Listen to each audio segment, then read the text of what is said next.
falência de empresas bateu recorde em agosto, registrando um aumento de 5% em relação ao mesmo período do ano passado. Tá todo mundo devendo.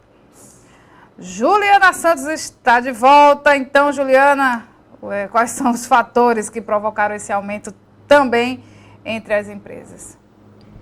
Oi, Renata, voltamos agora para falar sobre esse assunto. E um dado interessante, né, que vale a pena destacar dessa pesquisa é que 89%, né, dessas empresas são micro e pequenas empresas. Então, esse pessoal aí, né, que tem essas empresas menores, né, que estão se estabelecendo no mercado, infelizmente ainda estão passando por esse processo, né, de organização de contas e por isso, infelizmente, provavelmente, esse é um dos motivos para que essas empresas estejam com tantas dívidas. Todo mundo está endividado, né?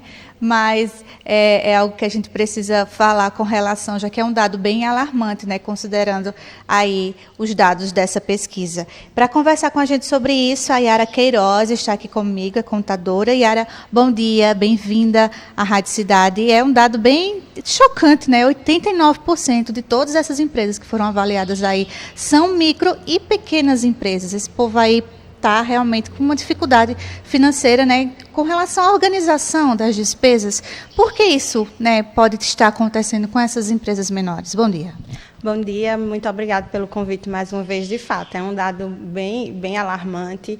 E o que isso acontece? Além do cenário econômico não estar muito favorável agora, um dos principais problemas enfrentados pelos microempreendedores é não saber planejar a sua empresa e não ter uma organização financeira. O que a gente vê muito no dia a dia é que esses microempreendedores confundem muito as suas dívidas com as dívidas da empresa. Então, muitas dessas dívidas nem são de fato da empresa, são dos próprios empresários que não sabem dividir, separar o que é da empresa e o que é dele, de fato.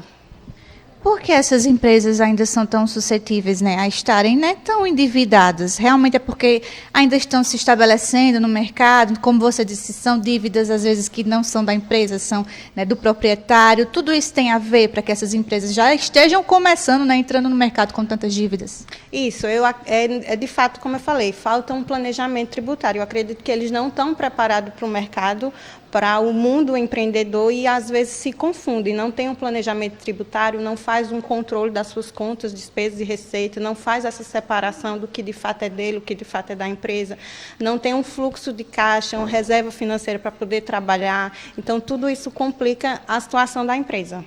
Não é só abrir uma empresa, né? Criei ali um CNPJ. Todo esse processo precisa ser planejado, né? Pensado. O planejamento financeiro, ele precisa existir antes mesmo dessa empresa surgir, não é isso? Isso. Quando você já está com a ideia de abrir seu negócio, você já tem que começar a planejar como é que vai surgir o seu negócio. Ter um capital inicial, ter um planejamento financeiro, um planejamento tributário, que esse planejamento tributário vai, de fato, você vai entender como tributariamente sua empresa vai funcionar. Você pode também ter descontos tributários a partir desse planejamento tributário, porque você vai ver como sua empresa vai pagar menos tributo e aí economizar para poder ter fluxo de caixa e reserva para trabalhar. Além desse planejamento financeiro que é tão importante, Yara, o que é que mais essas empresas podem fazer, né? Traz dicas para a gente de como fazer, para eles se organizarem de certa forma, né? Muitas vezes a empresa já está ali com muitas dívidas. Como é que esse proprietário pode se organizar, né, nessa pequena empresa, para poder quitar essas dívidas? O primeiro passo é começar a separar de fato o que é da empresa e o que é dele, porque é o que a gente vê no nosso dia a dia, essa mistura. Então, o que é da empresa e o que é dele. A partir disso, quando ele tiver essa separação, entender isso, e aí, a partir dessa situação, planejar o seu prolabore para pagar as suas despesas e planejar financeiramente sua empresa. Contas a pagar, contas a receber, fluxo de caixa, reserva financeira, tributação, tudo isso. Dentro da sua empresa, uma organização que possa fazer com que sua empresa trabalhe financeiramente no azul, né? Como é que a gente costuma dizer. Muita gente tem o espírito empreendedor, né? Quer ali abrir uma empresa, um estabelecimento, já tem um modelo de negócio pensado, mas às vezes não tem essa ideia de da parte financeira, né? O que é que se faz para começar esse processo? Então, se você tem a ideia do negócio, mas não tem ideia de como começar financeiramente ele, procurar um profissional também é importante. Isso, procurar um profissional contábil, um profissional de administração que vai lhe dar todas as dicas de como, porque você tem a ideia do seu negócio, mas não tem o dia a dia da parte administrativa. Então, procurar um profissional que possa lhe dar todo o apoio de como você vai iniciar a sua empresa, de como é que você vai ter um controle financeiro e tributário, tanto um administrador como um contador que vai lhe orientar nesses primeiros passos. Planejamento é tudo, né? Para começar a empresa, para que tudo dê certo no futuro negócio. Isso mesmo.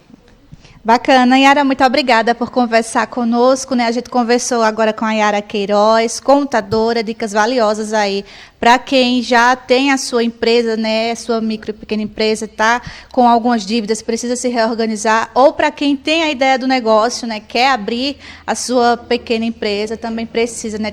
Ter todo esse planejamento financeiro para que dê certo, né? Para que não inicie aí a empresa com as contas no vermelho, que vai trazer muitos problemas, muitas dificuldades. Então, é bem bacana se planejar financeiramente, né, antes de tudo. Renata. Obrigada, Juliana, pelas informações. 10 horas.